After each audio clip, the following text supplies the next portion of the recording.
যারা আজকে আমরা আমাদের দায়িত্ব পালন করার জন্য এখানে এসেছি, কোম্পানি থেকে যারা আছেন, সবার কাজ সবার জন্য ইম্পর্ট্যান্ট, সবার কাজ কঠিন। আমরা ব্যক্তি জীবনে আমরা আসলে খুব কম মানুষ জানি যে টয়লেট ডে একটা ট্রল এলিমেন্ট মাঝে মাঝে মনে হয় যে টয়লেট ডে নিয়ে কথা বলার কি আছে। টয়লেট ডে নিয়ে কথা বলার কিছু নেই আপনার কাছে, আমার কাছে, অথবা আমাদের বন্ধু বান্ধবদের কাছে। তার কারণ হচ্ছে আমাদের একটা প্রপার হাইজিনিক টয়লেটের অ্যাক্সেস আছে।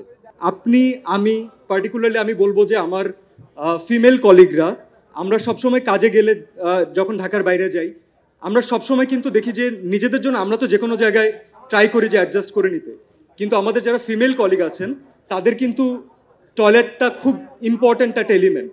এবং আমরা ডিরেক্টরদেরকে, আমাদের টিমকে রিকোয়েস্টও করি যেন টয়লেটটা অ্যাটলিস্ট হাইজেনিক থাকে। তার কারণটা কি বলুন?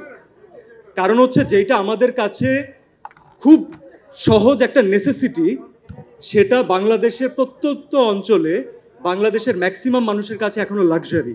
আমাদের এখনো সবার সেই ফাইন্যান্সিয়াল সিচুয়েশন দাঁড়ায়নি যে আমরা একটা সুন্দর টয়লেট, একটা হাইজেনিক টয়লেট এনশিওর করতে পারবো, যার মাধ্যমে রোগ জীবাণু ছড়াচ্ছে, খুব স্বাভাবিক বিষয়। এখন আমি এখানে বাচ্চার বাবা, সাকিব ভাইয়া বাচ্চার বাবা, এখানে অপি আপু বাচ্চার মা, এখানে এমন অনেক প্যারেন্টসরা আছেন, রাইট?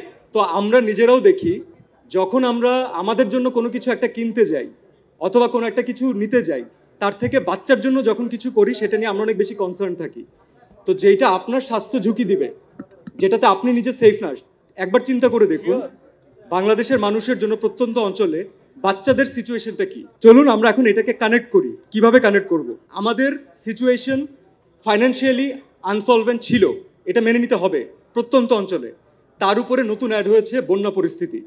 এবং আমি শিওর যে আপনারা সবাই জানেন যে এই বন্যায় অনেকে কিন্তু তার অনেক ঘরবাড়ি হারিয়েছেন, অনেকে তাদের প্রপার যে ওয়াশরুমের জন্য যে যতটুক তাদের বরাদ্দ ছিল, তাদের জায়গা ছিল, সেটাও অনেকে হারিয়েছেন। তো এখন সলিউশন কি? সলিউশন হচ্ছে আমাদের সবার একসাথে কাজ করা। কিভাবে আমরা করতে পারি? টাইলক্স একটা খুব সুন্দর উদ্যোগ নিয়েছে, যেটা আমার মন থেকে মনে হচ্ছে আমাদের সবার একসাথে অ্যাপ্রিসিয়েট করা দরকার। এই বন্যা দুর্গত যারা আছেন এবং যারা সুবিধা বঞ্চিত আছেন, তাদের জন্য টয়লেট নির্মাণে সাহায্য করতে যাচ্ছে টাইলক্স। টাইলক্সের এই উদ্যোগটাকে আমরা আসলেই অ্যাপ্রিসিয়েট করি। অ্যাজ অ্যান আর্টিস্ট আমি অ্যাপ্রিসিয়েট করি। কোনো একটা ভালো মোটিভ নিয়ে একসাথে কাজ করতে যাব, অনেক ইম্পসিবল জিনিসও তখন সহজ হয়ে যায়। টাইলক্স যে স্টেপটা নিয়েছে, আমরা সবাই একসাথে কাজ করি। এটা তো টয়লেট তো ইজ জাস্ট স্টেপ মানুষের জন্য কাজ করার জন্য, এরকম কাজের অভাব নেই, খুঁজলে অনেক পাওয়া যাবে। আসুন আমরা সবাই একসাথে কাজ করি, সুন্দর একটা বাংলাদেশ নির্মাণ করি। Thank you so much.